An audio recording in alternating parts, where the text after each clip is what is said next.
You don't say anything. Not because you have nothing to say, but because you've already said it. In your head, 10 different ways. You've already imagined how they'll react. The pause, the tone shift, the subtle judgment. You've already replayed a past moment that felt similar. And somehow, your body decides for you. Stay quiet. So you smile instead. You nod. You adjust your words, or erase them completely. And the strange part? No one notices. They think you're calm, easygoing, mature. But inside, your mind is running 1,000 silent simulations per second. You notice everything. Every shift in tone, every delayed reply, every micro-expression. And it's exhausting, because being too aware doesn't feel like a gift. It feels like a trap you can't turn off. And if this feels familiar, there's something you need to understand about yourself that most people never will. But we'll come back to that. First, let's step into a moment you've probably lived more times than you can count. You're in a conversation, maybe with friends, maybe with someone you care about. Everything seems normal. Someone says something slightly off. Not rude, not obvious, just off. No one reacts, but you feel it instantly. Your brain zooms in. What did they mean by that? Was that a joke or a dig? Did the tone change? And suddenly, you're not in the conversation anymore. You're above it, analyzing it, breaking it apart, trying to decode something no one else even noticed. You laugh along anyway, but inside something shifted. Later, when you're alone, that moment comes back. Again, and again, and again. You replay it. You rewrite it. You imagine what you should have said. And somehow, a 5-second interaction becomes a 2-hour emotional spiral. And here's the part that hurts the most. You know you're overthinking. You know it. But knowing doesn't stop it. Because this isn't just overthinking. This is hyper-awareness. Let's talk about what that really means. Being too aware isn't just noticing things. It's feeling responsible for what you notice. It's your brain constantly scanning for patterns, for shifts, for hidden meanings. It's like your mind is always asking, what's really going on here? And that question never turns off. For some people, conversations are just conversations. For you, they're puzzles. And you're always trying to solve them. Why did they say that? Why did their energy change? Why did that feel different from last time? And the more you analyze, the more uncertain you become. Because awareness doesn't always bring clarity. Sometimes it brings doubt. Pause for a second. Think about the last time something small stayed in your mind longer than it should have. A look, a message, a tone. Now ask yourself honestly, did it actually hurt you? Or did your interpretation of it hurt you? This is where things start to get deeper. Most too aware girls didn't become this way randomly. They learned it. At some point, awareness became safety. Maybe you grew up in an environment where moods changed quickly, where you had to read between the lines, where understanding people wasn't optional, it was survival. So your brain adapted. It got really good at noticing, really good at predicting, really good at staying one step ahead emotionally. And for a while, that helped you. It protected you. But now, you're using the same skill in places where you don't need to survive. And it's costing you peace.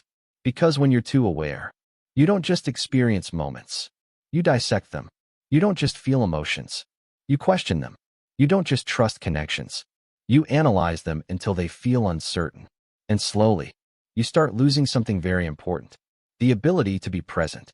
Here's something people don't say enough. Being highly aware doesn't mean you understand everything better. Sometimes, it just means you doubt everything more. And that doubt creates distance. Distance between you and others. Distance between you and your own feelings. You start asking, am I overreacting? Am I imagining this? Should I even feel this way? And eventually, you stop trusting yourself. Let's look at another moment. You send a message. They don't reply for a while. Instantly, your brain activates. Did I say something wrong? Are they losing interest? Should I have worded that differently? You check the message again. Then again, you analyze your own words, like they belong to someone else. And when they finally reply, normal, casual, no issue at all. But your mind doesn't calm down immediately. Because it wasn't just about the message. It was about what your awareness did to you in the waiting. This is the hidden weight of being too aware. It's not just noticing things. It's carrying them long after they're gone. And here's the twist most people don't realize. The same awareness that makes you feel overwhelmed is also the reason you feel things so deeply. You pick up on emotions others miss. You understand unspoken feelings. You care in a way that's rare. But when that awareness turns inward, it becomes self-criticism. You start analyzing yourself the same way you analyze others. Your tone, your behavior, your reactions. Nothing escapes your own observation. And nothing feels good enough. Pause again. When was the last time you let yourself just be, without analyzing it? No judgment, no replay, no correction, just being. If that feels unfamiliar, that says everything. There's also something else happening beneath all this. Control. Awareness gives you a sense of control. If you can predict everything, maybe nothing will hurt you. If you can read people perfectly, maybe you won't be blindsided. If you can analyze every outcome, maybe you can avoid regret. But life doesn't work that way. People are unpredictable. Moments are messy. And no amount of awareness can fully protect you from feeling. So what happens? You stay hyper-aware, but still get hurt sometimes. And that creates frustration. Then what's the point of noticing everything? The point was never perfection. It was protection. But protection has a cost. Let's ground this in real life. Think about relationships.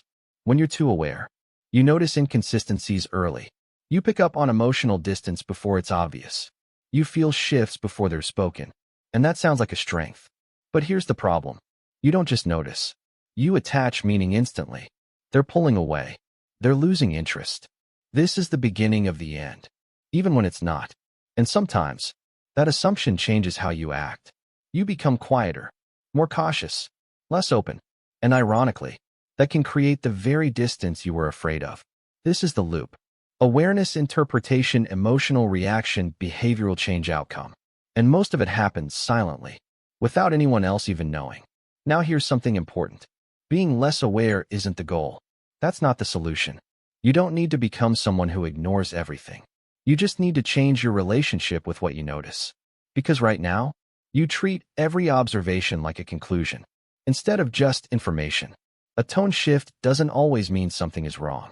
A delayed reply doesn't always mean disinterest. A small moment doesn't always define the whole connection. But your brain fills in the gaps, and it usually fills them with fear. What if you didn't rush to interpret everything? What if you noticed, but didn't immediately decide what it meant? That space, that small pause between noticing and reacting, that's where your freedom is. Here's a subtle truth. Your awareness isn't the problem. Your urgency to explain everything is. You don't need to solve every emotional puzzle in real time. You don't need to decode every behavior instantly. You don't need to have an answer for everything you feel. Sometimes, something can just be unclear. And that's okay. Let's go deeper for a moment. A lot of too aware girls are also deeply empathetic. You feel what others feel, sometimes even before they express it. But here's where it gets heavy. You start carrying emotions that aren't yours. You adjust yourself to maintain harmony. You read the room and shape yourself to fit it. And over time, you lose track of your own emotional baseline, what you actually feel without everyone else's influence. Pause here. When you're in a room full of people, how much of what you feel is actually yours? And how much of it are you absorbing? This is why being alone sometimes feels like relief. Because it's the only time your mind quiets down. No signals to read. No emotions to decode. Just stillness. But even then, your thoughts can keep going. Replaying. Analyzing. Questioning. So where does this leave you? Not broken. Not too much. But untrained in one important skill. Letting things be incomplete. You've trained your mind to notice everything. But you were never taught how to release what you notice. So it stays. Builds. Loops. The shift isn't about shutting your awareness off. It's about softening it. Letting it exist without letting it control you. Here's a quiet realization that changes everything. Not everything you notice needs your attention. And not everything that feels meaningful actually is.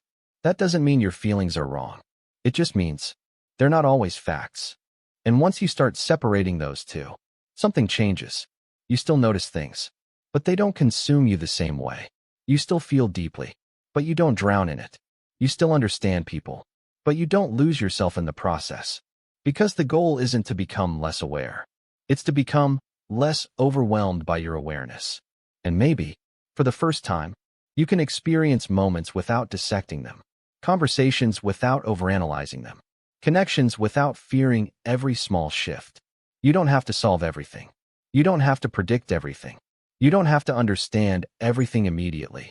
Sometimes, peace comes from not knowing, from not concluding, from not reacting.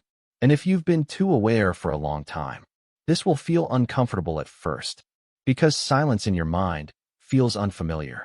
But slowly, it becomes something else. Relief. So the next time you notice something small, a tone, a pause, a shift, just notice it. Don't chase it. Don't define it.